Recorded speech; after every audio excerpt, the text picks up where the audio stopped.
మే 14. మీరు బూతులైనను పోకిరి మాటలైనను సరసోక్తులైనను ఉచ్చరింపకూడదు, ఇవి మీకు తగవు.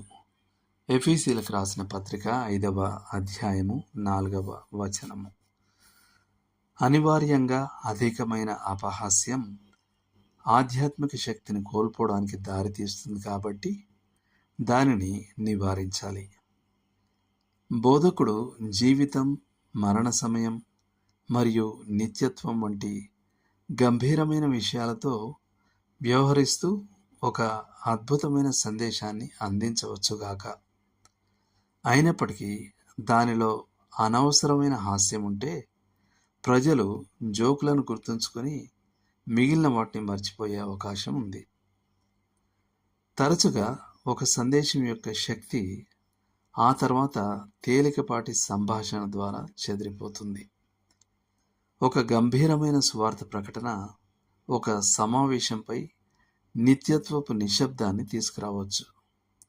అయినప్పటికీ ప్రజలు బయలుదేరడానికి లేచినప్పుడు సంభాషణల సందడి ఉంటుంది.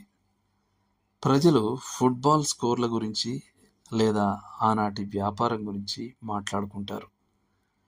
దీనివల్ల పరిశుద్ధాత్మ దుఃఖించబడటం మరియు దేవుని కొరకు ఏమీ జరగకపోవటం ఆశ్చర్యమే కాదు. ఎప్పుడూ జోకులు వేస్తూ ఉండే పెద్దలు తమ నుండి ప్రేరణ ఆశించే యువకులపై నిజమైన ఆధ్యాత్మిక ప్రభావాన్ని తక్కువగా చూపుతారు. వారి తెలివి యువకులను ఆకట్టుకుంటుందని వారు అనుకోవచ్చు. కానీ నిజమేమిటంటే యువకులు తీవ్ర నిరాశ మరియు భ్రాంతిని అనుభవిస్తారు. అపహాస్యంలో ముఖ్యంగా హానికరమైనది బైబిల్పై వ్యంగ్యంగా మాట్లాడడం. జీవితాన్ని మార్చడానికి బదులు నవ్వు తెప్పించడానికి లేఖన భాగాలను ఉపయోగించడం. మనం బైబిల్పై వ్యంగ్యం ప్రదర్శించిన ప్రతిసారి మన స్వంత జీవితాలలో మరియు ఇతరుల జీవితాలలో దాని అధికారాన్ని తగ్గించుకుంటాం.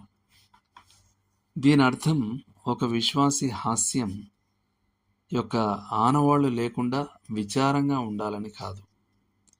బదులుగా అతను తన హాస్యాన్ని నియంత్రించుకోవాలి. తద్వారా అది అతని సందేశాన్ని రద్దు చేయదు. కీర్కెగార్డ్ ఒక సర్కస్ జోకర్ గురించి చెప్పాడు. అతను పట్టణంలోకి పరిగెత్తుకుంటూ వచ్చి శివార్లలోని సర్కస్ కూడారం మంటల్లో ఉందని అరిచాడు. ప్రజలు అతని అరుపులను విని పగలబడి నవ్వారు. అతను సర్కస్లో జోకర్ గనుక తన విశ్వసనీయతను కోల్పోయాడు. చార్ల్స్ సిమియాన్ తన అధ్యయన గదిలో హెన్రీ మార్టిన్ చిత్రాన్ని ఉంచుకున్నాడు. సిమియాన్ గదిలో ఎక్కడికి వెళ్ళినా మార్టిన్ తన కళ్ళతో అతనిని అనుసరిస్తూ తపనతో ఉండు, సమయాన్ని వృధా చేయకు అని చెప్తున్నట్లు కనిపించేది. మరియు సిమియాన్ ఇలా బదులిచ్చేవాడు, అవును, నేను తపనతో ఉంటాను. నేను సమయాన్ని వృధా చేయను, ఎందుకంటే ఆత్మలు నశించిపోతున్నాయి, యేసు మహిమపరచబడాలి. దేవుడు మిమ్మల్ని దీవించును గాక. ఆమేన్.